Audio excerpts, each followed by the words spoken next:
ఎప్పటికైనా సొంతం.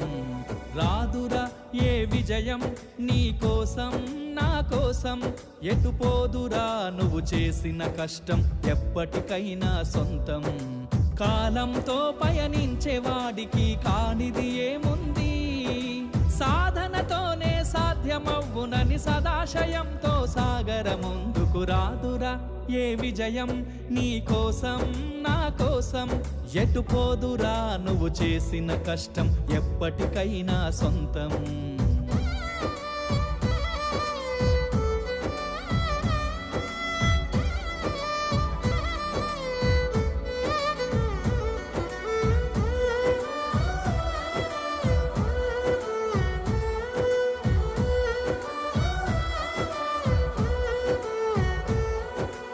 ఆకాశంలో అలలాగా పోయే ఆ పక్షులనే చూడు, అనుకున్న గమ్యం